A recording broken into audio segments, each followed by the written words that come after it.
লীগের দুর্দিনে আমি তো আওয়ামী লীগের কোনো দুর্দিন দেখি না। আর আপনারা কিভাবে নেবেন আমি জানি না। মৌলানা ভাসানীর আওয়ামী লীগ, শেখ হাসিনার আওয়ামী লীগ এক না। মৌলানা ভাসানীর আওয়ামী লীগ, বঙ্গবন্ধুর আওয়ামী লীগ, গরিব মানুষের আওয়ামী লীগ, যে আওয়ামী লীগ বাংলাদেশের স্বাধীনতা এনেছে, সে আওয়ামী লীগ কিন্তু এক না। একটু ভেবে দেখবেন। আমি একটা দল করেছি কৃষক শ্রমিক জনতা লীগ, যার মার্কা গামছা আমার গলায়।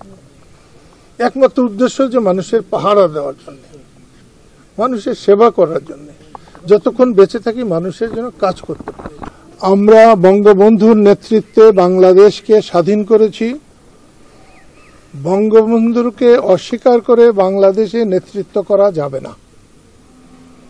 বঙ্গবন্ধুকে স্বীকার করে সম্মান করে, যতটা সম্মান তার প্রাপ্য ততখানি সম্মান দিয়েই আমাদেরকে চলতে হবে।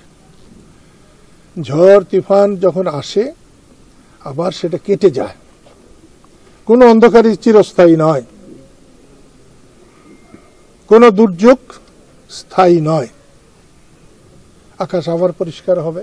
কখনো কারো মুক্তিযুদ্ধ করেছি, যখন অন্যায় হয়েছে আমার কাছে মনে হয়েছে যে এমন অন্যায় হজম করে বেঁচে থাকার চাইতে মরে যাওয়া ভালো। বঙ্গবন্ধুর হত্যার প্রতিবাদ করেছিলাম, সবাই যখন ইঁদুরের গর্তে ছিল প্রতিবাদ করেছিলাম। আল্লাহ আমাকে এই সুযোগটা দিয়েছিলেন, তার জন্য সম্মান পাইনি।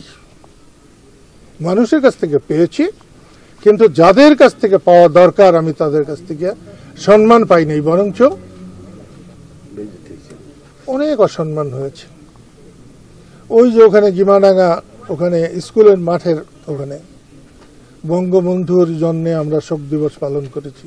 সেখানে কিন্তু আমাদের গাড়ি ভাঙা হয়েছে, আওয়ামী লীগের লোকেরাই ভেঙেছে। আমি কিছুই মনে করিনি। বিরোধী আন্দোলনের সাফল্য আমি মনে প্রাণে কামনা করি, বিশ্বাস করি। দেশটা আমার ভালো চলে নাই। আমি এখানে যখন বসেছিলাম একজন এসে বলেছিলেন, কেউ নাকি আমাকে জিজ্ঞেস করেছিল যে আপনি কতক্ষণ শেখ হাসিনার সঙ্গে থাকবেন। তিনি বলেছেন যে যতক্ষণ শত্রুরা তাকে ঘেরাও করে না ফেলবে ততক্ষণ। মনে হয় না আমার কথাটা ওরকম। আমি কখনো ওরকম কথা বলি নাই। আমি হয়তো এমন বলতে পারি, যতক্ষণ উনি বঙ্গবন্ধুর সঙ্গে থাকবেন ততক্ষণ আমি তার সঙ্গে থাকব। আমার জীবন বঙ্গবন্ধুকে নিয়ে। আমি একজন মুসলমান হিসেবে আল্লাহ রসুল ছাড়া আর কাউকে আমি ভয়ও করি না। আমি আল্লাহ রসুলকে মান্য করেই জীবন কাটিয়ে এসেছি, বাকি জীবনটাও আমি সেভাবেই কাটাবো। আমার প্রেম, আমার ভালোবাসা সমস্তটাই হলো বঙ্গবন্ধু। বঙ্গবন্ধুকে না পেলে আমি একজন রিক্সাওয়ালা হতাম অথবা গরুর রাখাল হতাম।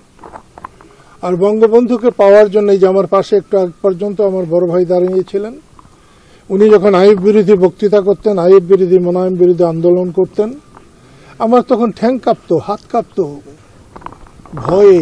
আমি এত ভীত ছিলাম। ওনাকে পেয়ে আমি বঙ্গবন্ধুকে পেয়েছিলাম। বঙ্গবন্ধুকে পেয়ে আমি দেশকে ভালোবাসতে শিখেছি। অনেকেই দেশপ্রেমের কথা বলে, কিন্তু দেশপ্রেম অত সহজ জিনিস না। এটা অর্জন করতে নানা ঘাত প্রতিঘাত পার হতে হয়। আমি আমার কথা